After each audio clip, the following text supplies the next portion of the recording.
Godavari Banakacherla first తర్వాత Somasila Kaveri link ను చేపట్టేందుకు ఏపీ ప్రభుత్వం పావులు కదుపుతోంది.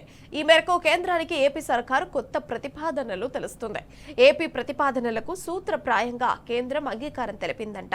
కుట్రపూరితంగా నేడు ఢిల్లీలో టాస్క్ ఫోర్స్ భేటీ జరగనుంది. దీనికంటే ముందే జరగాల్సిన కన్సల్టెన్సీ మీటింగ్ వాయిదా వేయడంపై అనుమానాలు వ్యక్తమవుతున్నాయి.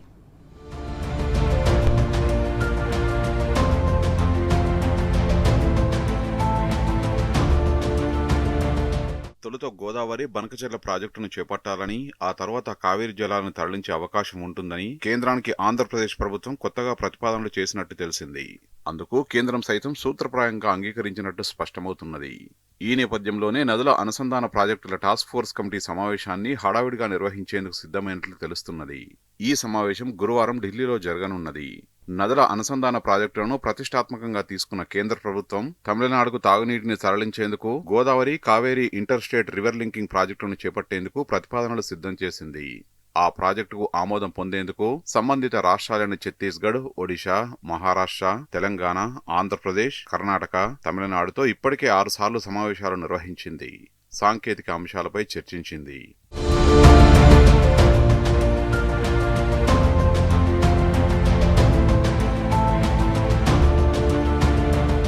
తమిళనాడు, కర్ణాటక మినహా బేసిన్లోని ఇతర రాష్ట్రాలేవీ అందుకు అంగీకరించలేదు. గోదావరి, కావేరీ లింకుపై తెలంగాణ సైతం ఆది నుంచి అనేక అభ్యంతరాలను వ్యక్తం చేస్తున్నది.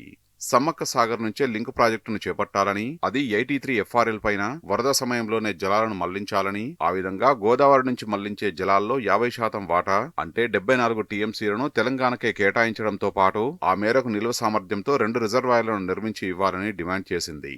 వాస్తవంగా ప్రస్తుతం జీసీ లింక్ ద్వారా మళ్లించాలని భావిస్తున్న 148 TMCలు కూడా ఛత్తీస్గఢ్ రాష్ట్రం నుంచి వినియోగించుకోని వాటా జలాలే. ప్రస్తుతం ఆ రాష్ట్రం కూడా తమ వాటా జలాలను వినియోగించుకుంటామని, ఆ మేరకు ప్రణాళికల్ని సిద్ధం చేసుకున్నామని, కాబట్టి జీసీ లింకుకు అంగీకరించబోమని తేల్చి చెప్పింది.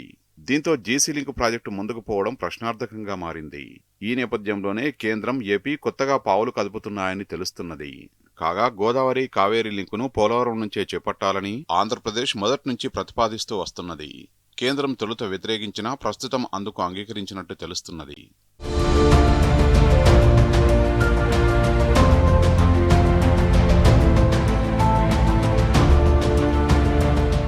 ఏపీ తాజాగా ఇంట్రాస్టేట్ రివర్ లింకింగ్ ప్రాజెక్టు పేరిట గోదావరి బనకచెర్ల లింకును తెరమీదికి తీసుకొచ్చింది. తద్వారా గోదావరి జలాలను తొలుత కృష్ణా మీదుగా బనకచెర్లకు తరలించి అక్కడి నుంచి సోమశిలకు, ఆపై కావేరీకి తరలించే అవకాశం ఉన్నది.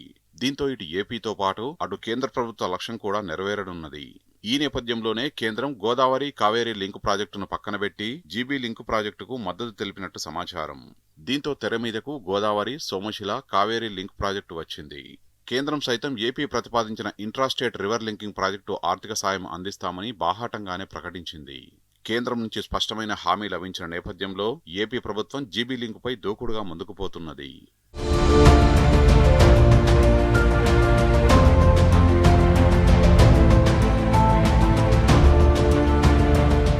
నదుల అనుసంధాన ప్రాజెక్టులను చేపట్టేందుకు తొలుత బేసిన్ రాష్ట్రాలతో కేంద్రం సాంకేతిక సంప్రదింపుల సమావేశాన్ని నిర్వహించాల్సి ఉంటుంది. ఆ కన్సల్టెన్సీ మీటింగ్లో రాష్ట్రాలు లేవనెత్తిన అంశాలపై రివర్ లింక్ ప్రాజెక్టుల టాస్క్ ఫోర్స్ కమిటీ భేటీ అవుతుంది. లేదంటే ఏకకాలంలో కన్సల్టెన్సీ, టాస్క్ ఫోర్స్ కమిటీల సమావేశాన్ని నిర్వహిస్తుంది. ఆయా అంశాలపై రాష్ట్రాల వారీగా చర్చించడం పరిపాటి. అందులో భాగంగా ఈ 12న జీసీ లింకుపై కన్సల్టెన్సీ మీటింగ్ను హైదరాబాద్ జలసౌధలో నిర్వహించాలని NWDA నిర్ణయించింది. కానీ అకస్మాత్తుగా ఆ సమావేశం 24కు వాయిదా పడింది. కానీ ఇప్పుడు కన్సల్టెన్సీ మీటింగ్ లేకుండానే ఉన్నట్టుండి 12వ తేదీన టాస్క్ ఫోర్స్ కమిటీ సమావేశాన్ని నిర్వహించాలని కేంద్రం నిర్ణయించింది. దీని వెనుక అసలు మతలబు గోదావరి, బనకచెర్ల, సోమశిల, కావేరీ లింక్ ప్రాజెక్టేనని విశ్వసనీయ సమాచారం.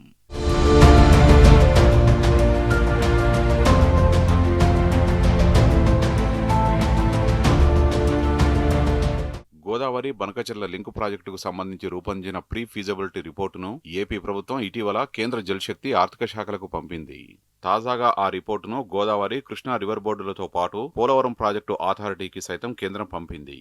PFRను పూర్తిగా అధ్యయనం చేసి అభిప్రాయాలు తెలపాలని కేంద్రం సూచించింది. దాదాపు 80,000 కోట్ల రూపాయలతో చేపట్టనున్న జీబీ లింకు ప్రాజెక్టుకు సంబంధించి ఆర్థిక సాయం చేయాలని ఏపీ ప్రభుత్వం కేంద్రాన్ని కోరిన విషయం తెలిసిందే. అందులో భాగంగా ప్రాజెక్టు ప్రీ ఫీజబిలిటీ రిపోర్టును గత నెల 23న కేంద్రానికి ఏపీ సమర్పించింది. ఇటీవల కేంద్ర ఆర్థిక శాఖకు సైతం ప్రాజెక్టుపై పవర్ పాయింట్ ప్రజెంటేషన్ ఇచ్చింది. తాజాగా పీఎఫ్ఆర్ను రివర్ బోర్డులకు, పీపీఏకు కేంద్రం పంపింది. అభిప్రాయాలను తెలపాలని సూచించింది.